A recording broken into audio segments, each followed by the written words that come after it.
Welcome to What's Niggling Me. I got my baby bro Rye with me. I'm gonna tell him about a couple people. A couple special people. After I share this audio of this American Jewish man's opinion. Get my volume up. I'm gonna stand up and say, like, can we stop being pussies with, why are they expanding their territory? Because there's fucking people moving there and it's a sick country. Fuck it. And what are the Palestinians doing? That's that guy's opinion. I'm like, bro, like, what? Huh? This guy kept defending. He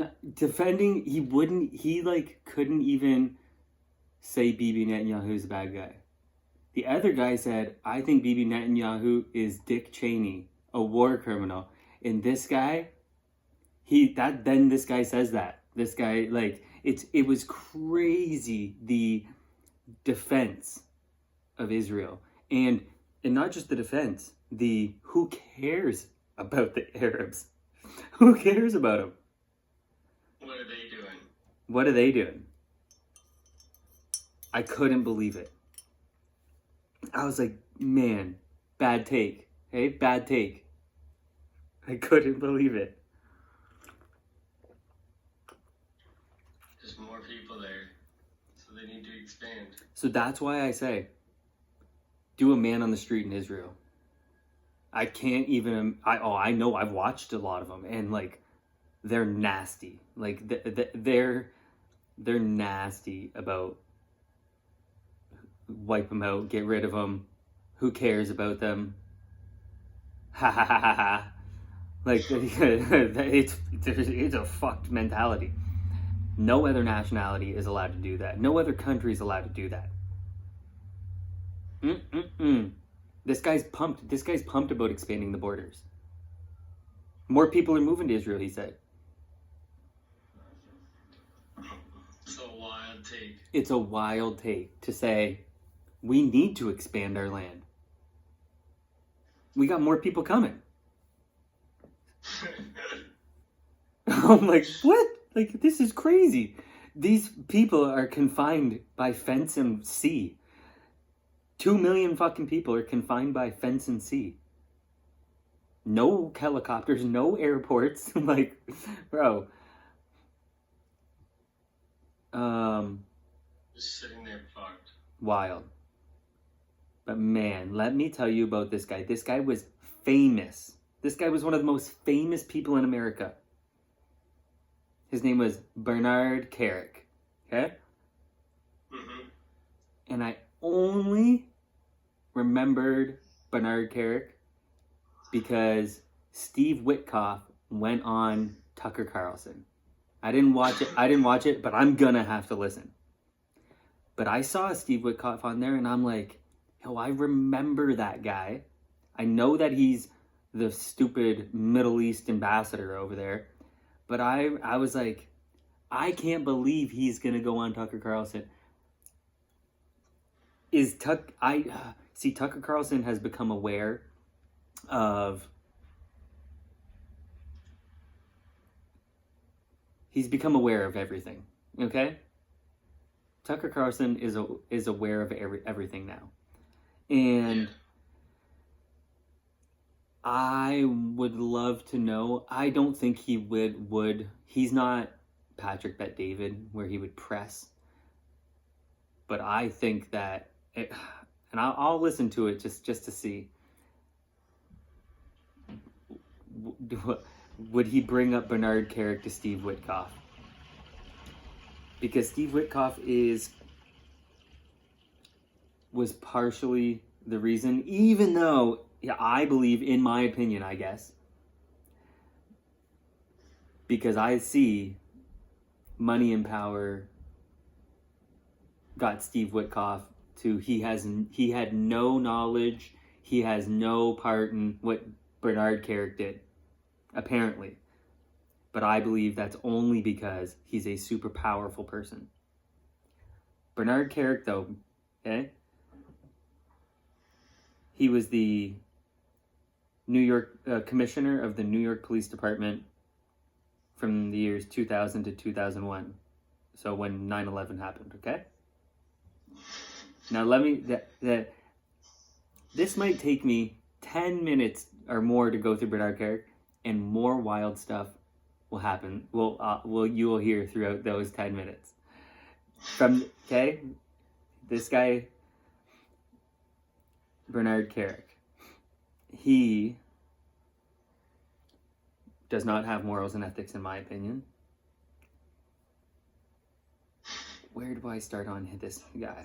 I don't think, but I'm not 100% sure, because people have been cleaning the internet, right, for years, and this is an older story. So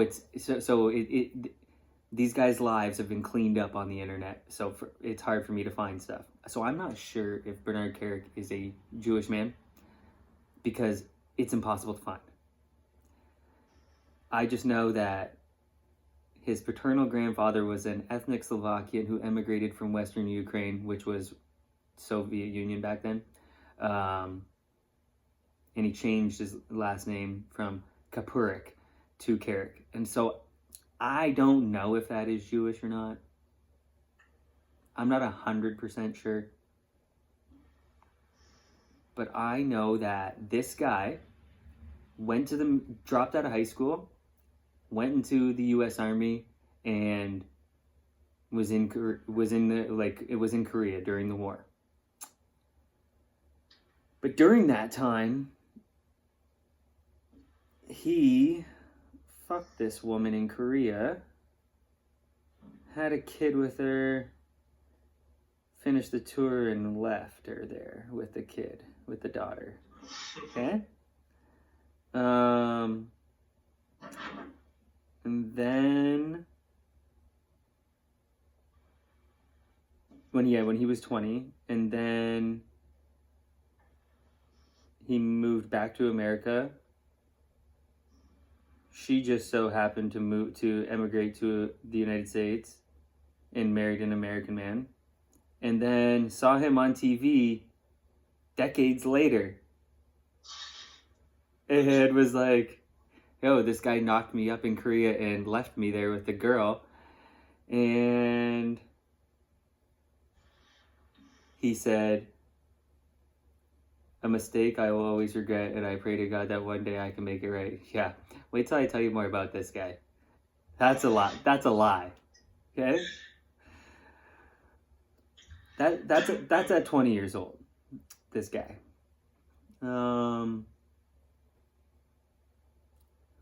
He comes back here, or back to the United States, and this guy's got a lot about his life.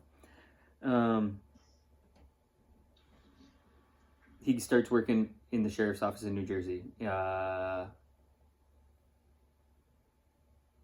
until 1986. No. What?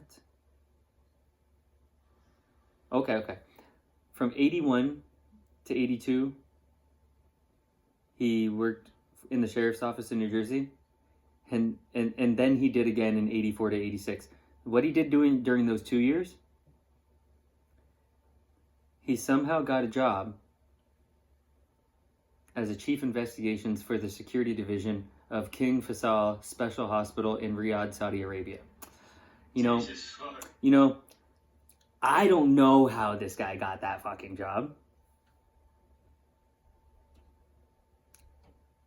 But then he got fired because he assaulted a Saudi secret policeman.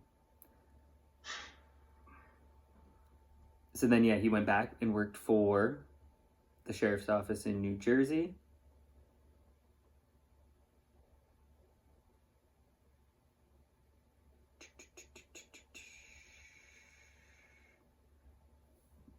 He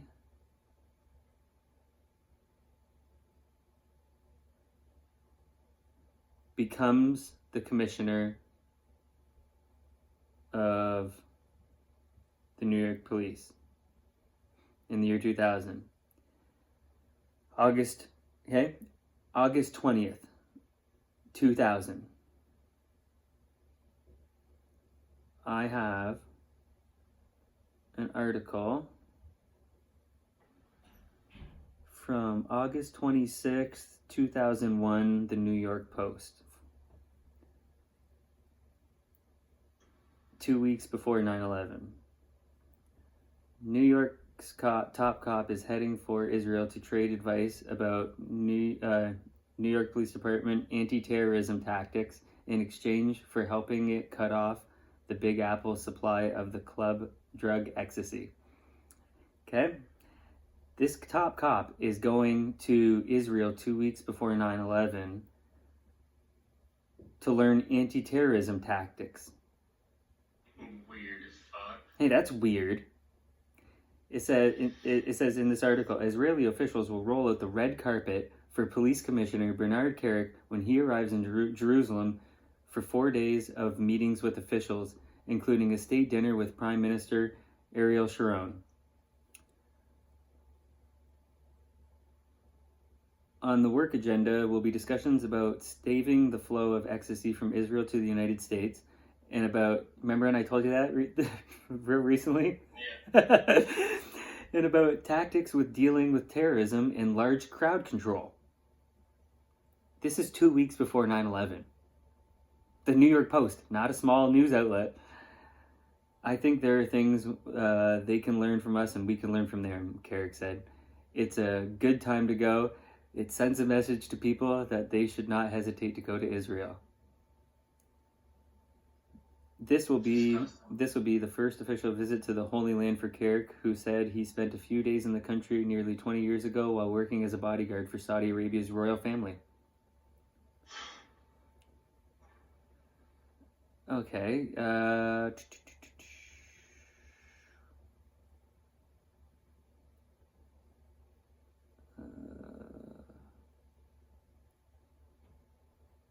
Also on the agenda will be talks about stopping terrorism and dealing with large mobs of people. The New York Police Department has successfully dealt with several large protests and huge events such as New Year's Eve in Times Square.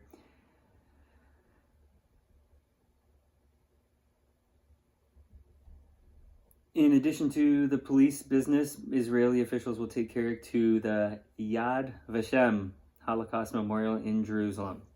Okay. Well, you know what he really did there as well is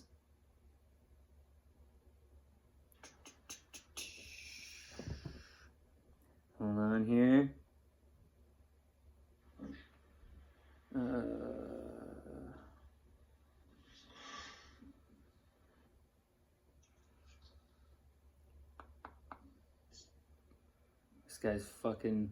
This guy's had quite a life, okay?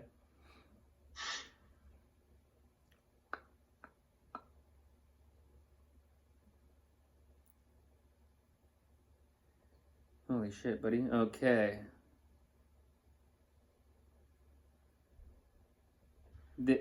I'll tell you about the other part after, but prosecutors further accused Kerik of receiving about $236,000 from New York real estate mogul Steve Witkoff between 2001 and 2003. That's why I know that's why I couldn't believe when I seen Steve Witkoff on there, and I'm like, bro, I know that you were getting money and not see. He wasn't fine. This guy was the dirtiest. I think, in my opinion, he was connected with the Gambino family, the mob family in New York. But it doesn't say that online too much. But that's my opinion.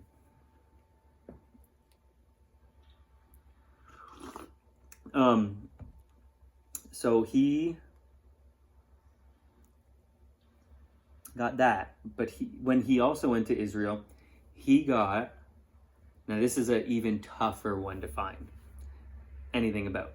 He also got $250,000 no interest loan from, at that time, which I'm pretty sure still is, but one member of the richest family in Israel.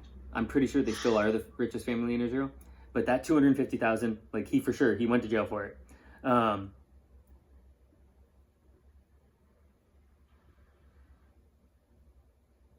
So yeah, what was that guy's name? Etienne Wertheimer. He died a few years ago, but the family still, like, there's still a bunch in the family. They're the richest. But I can't find a negative thing about that family. That family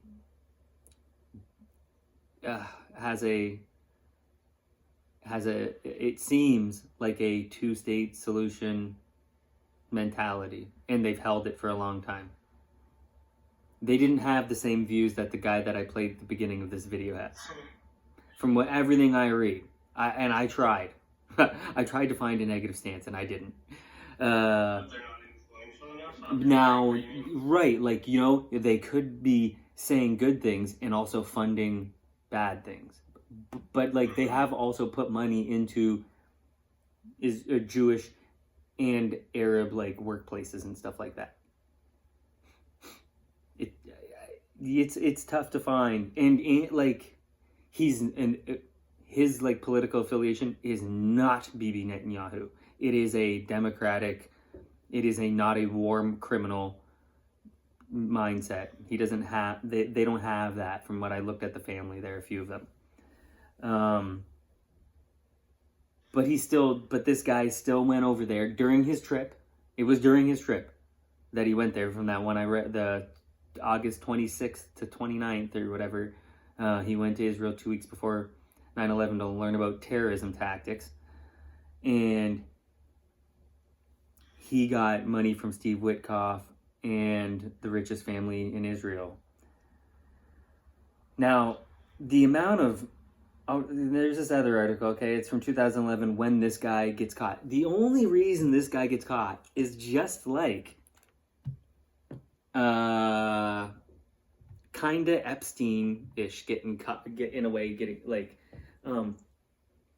when Trump got in for the first time, I gotta roll a joint. When Trump got in for the first time, he hired Alex Acosta as I can't remember what, maybe like an attorney, like, I don't know, maybe for an attorney or something like that, like the country's fucking attorney, the general attorney or something like that. And so they do a background check. And they see, oh, like, you were the one who was the prosecutor for Epstein, I'm pretty sure. And you gave him this fucking deal that was like nothing. That he was allowed to leave the jail every fucking day for 12 hours every single day. He had work release for 12 hours a day. What the fuck is that? And maybe he had to stay the weekends or something. Something just bullshit for procuring an underage minor. Like, he fucking... and I think they put prostitute in it, which is fucked. Yeah, I'm pretty sure, like, the legal document says prostitute, which is fucked, bro. So this guy gave him that deal. And so people were like, yo, what the fuck? You gave him this deal? And he had to turn that job down because clearly this guy's got no ethics. But he said Epstein was intelligence. Not what intelligence, but that's what Alex Acosta said. And so he didn't get the job when he got appointed that job by Trump. Well, this guy, Bernard Kerik, got appointed by George Bush, okay? And then they had to do a background check, bro. Oh, and did it ruin his life? I got in this article, I think I took a screenshot from it, of what George Bush said about this guy. All right, George Bush. Huh? Claiming he was a good guy? George Bush said, Bernie, okay, not even Bernard, Bernie Kerik is one of the most accomplished and effective leaders of law enforcement in America. In his career, this is 2007. In his career, he served as an enlisted military. Okay, yeah, listen to this carefully. I found this hilarious reading it back now. In his career, he has served as an enlisted military police officer in Korea. Forgets to say that he left the woman he knocked up there. A jail warden in New Jersey, a cop in Manhattan, New York City's corrections commissioner, and as New York's 40th police commissioner, an office once held by Teddy Roosevelt, former president. In every position, he has demonstrated a deep commitment to justice, a heart for the innocent, and a record of great success. And then they did an investigation, and the first thing that popped off was, your nanny's an illegal. And okay, and then it gets way worse for this guy. Then they find those payments, bro. They find the payments this guy's been getting. He charged contractors. I think, fuck. I want to say like he on his taxes, he said he got like $200,000 of renovations, but he only ended up paying like the contractors $18,000. He was just lying. Like not even close to the fucking amount. You know what I mean? Like, yeah. So this guy got a bunch of tax problems as well, like because he didn't claim this stuff as gifts as they were supposed to be.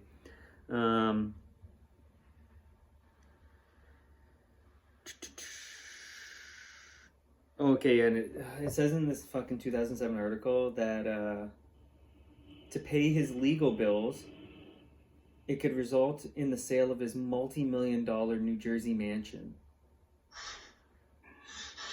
I'm like, bro, goodbye to that.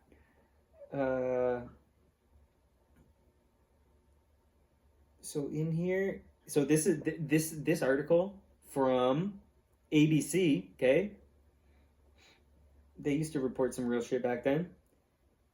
They didn't have all these reports and didn't have all the details because it's way worse than what this article even says. Like what he eventually goes to jail for is worse than what is ABC's reporting when he gets like charged. One component stems from $165,000 worth of renovations to an apartment he owned in an upscale section of the Bronx from a contractor who had sought business with New York City. Okay, this is so funny in this article. Another component of the case, according to federal sources involved in the defense, stems from a second apartment Kerik used on East 79th Street in Manhattan's posh Upper East Side. In that instance, the rent for approximately 2 years was paid by a third party, Steve Witkoff, a commercial real estate developer. Witkoff is in no way implicated in any wrongdoing. That's what ABC says. Makes me laugh. But he's so powerful. Steve Witkoff is so powerful. A third part of the case stems from the failure to pay taxes on income stemming from the value of the rent and the renovations, an amount estimated to be in excess of $300,000.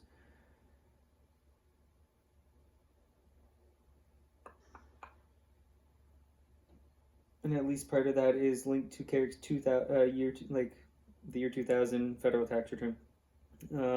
And like that's when he went to Israel and got the monies.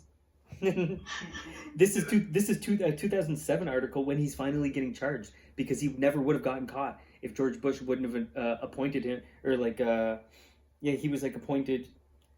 Fuck, I forget what it is. Yeah, he was appointed to Department of Homeland Security. I don't know if like maybe Pete Hegseth might have that or DOH or. Did Tulsi Gabbard get that? No.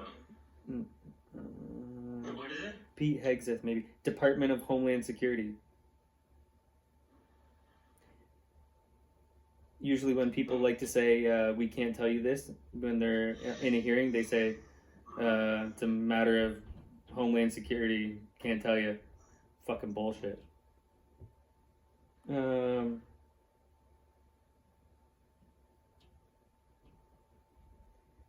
This guy also was, why he had those apartments is he was fucking women while he was married. So he had to have multiple places. Makes sense.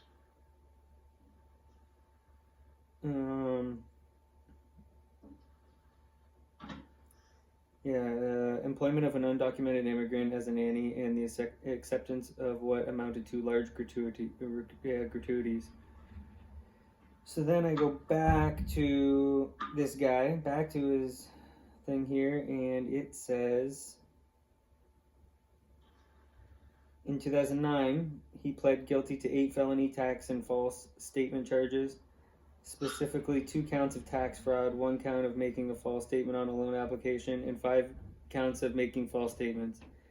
He was sentenced to 48 months in federal prison and 3 years supervised release.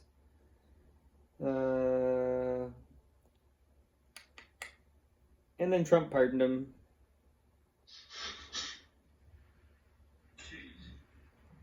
And then Trump gives Steve Witkoff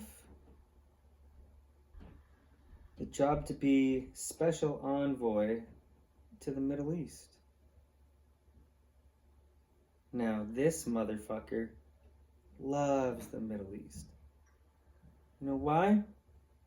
Steve Witkoff, who is Jewish, according to Wikipedia, word for word, that's what it says. His father was a manufacturer of ladies' coats. Ladies' coats? Yeah, and his parents were both born in the Russian Empire. A cold-hearted fucking time, bro. That's a nasty time. Because this guy is born in 57. So even if his parents were fucking born in 37, it was nasty. It was nasty in Russia at that time. A lot of death. A lot of starvation. A lot of starvation and murder. Because they were going at it. With fucking... Well, you know, they're just starving people, really, then. 37? Hitler. When they were kids, like that guy's parents, when they were kids. This guy, he owns so many places. This guy, like Trump, this guy impresses Trump. You gotta impress Trump, right? This guy impresses Trump with the amount of real estate this motherfucker has bought in his life. It's just insane. What did I click on? I clicked on fucking Daily News Building. Fuck out of here. Private sector. Became a billionaire in real estate.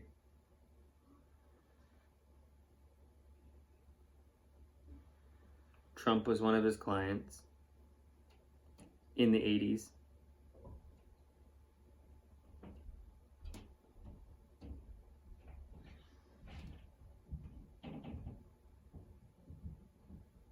This guy's rich, bro.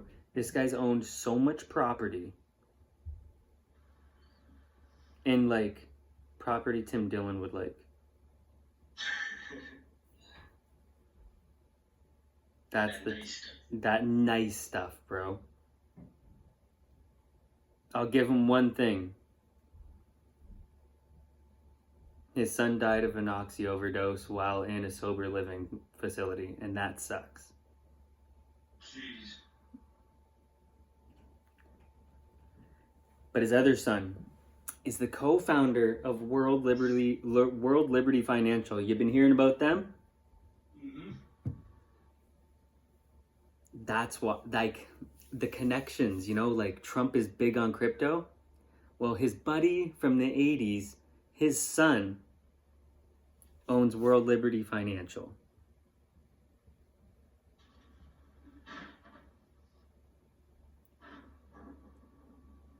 pretty nice. Yeah, Barron Trump is listed as the project's DeFi visionary. And Eric Trump and Donald Trump each got a title. An ambassador. So obviously, we are living in the crypto world because Trump ain't about to let fucking crypto fail while he's got that much invested.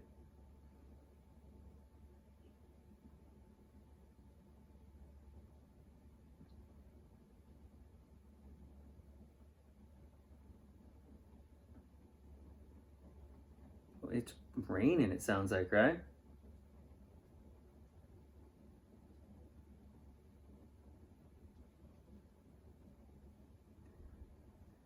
Want to hear about this guy that Bernard Kerik grew up with?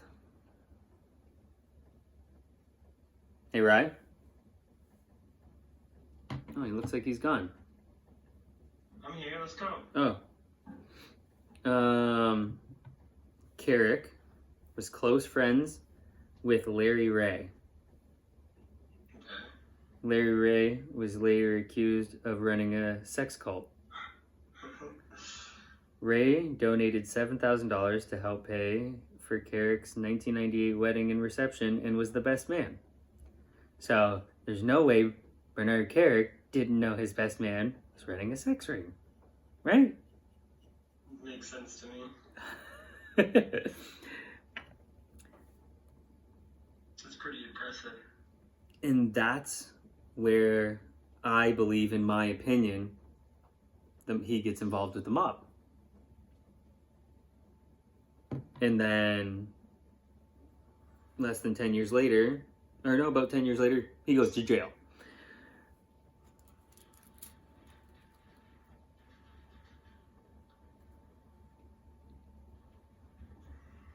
So he's just a full-blown scumbag.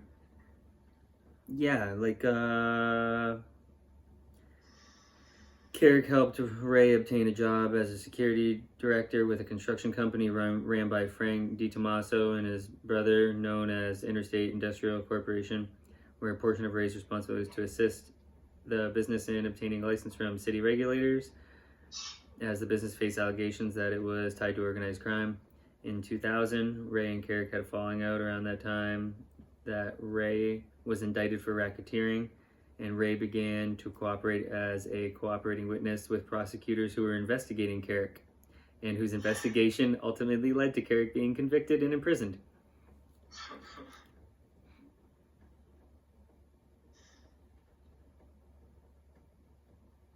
But Ray is, in 2022, Ray was convicted of extortion, forced prostitution, and forced labor and sentenced to 60 years in prison.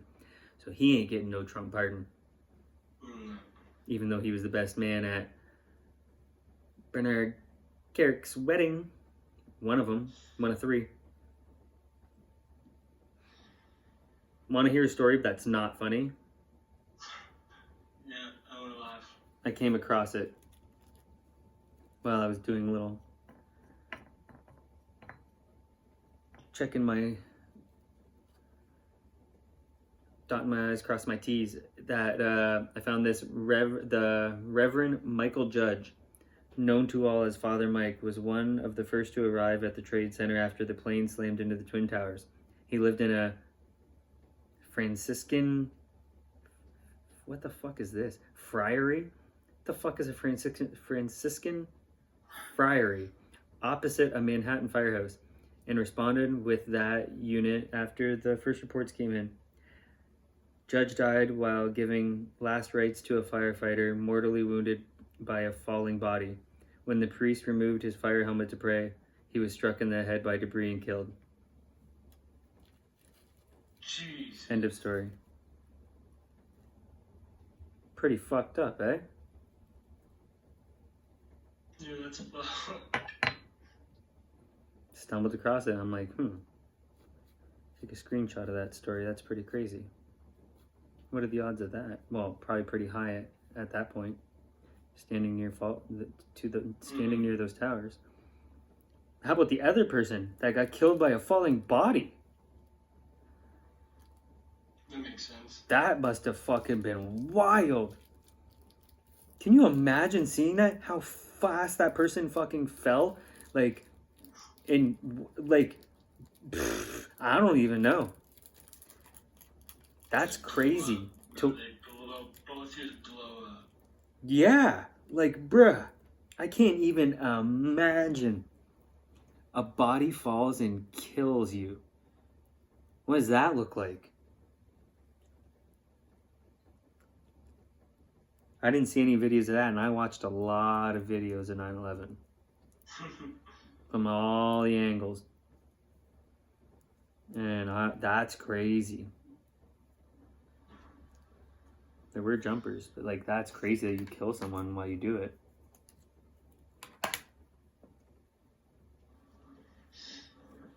I'm gonna Sue the family. I'm gonna accumulate. I've accumulated a few. I'm gonna accumulate. I bet you 20 clips of news reports from all the top ones, you know, like that people love, the CNN and ABC and everything. I'm gonna find about 20 clips of them saying bombs went off in the buildings.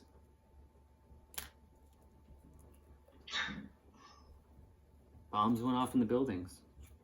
Planes hit them, and then bombs hit them. Oh, you know why? You know why I know that? Is because the architect's nephew did that in 1993. And there's police reports of a van filled with explosives getting caught on that bridge. I forget what the bridge is called. I'm pretty sure it's the New York to New Jersey bridge. There's reports. There's not just the 5 dancing Israelis that I've been telling my mom about, and it's fucking awesome. I have an extensive plan to show my mom about the 5 Israelis, and because there's news reports. There's news reports. Their names, everything. Them in Israel afterwards.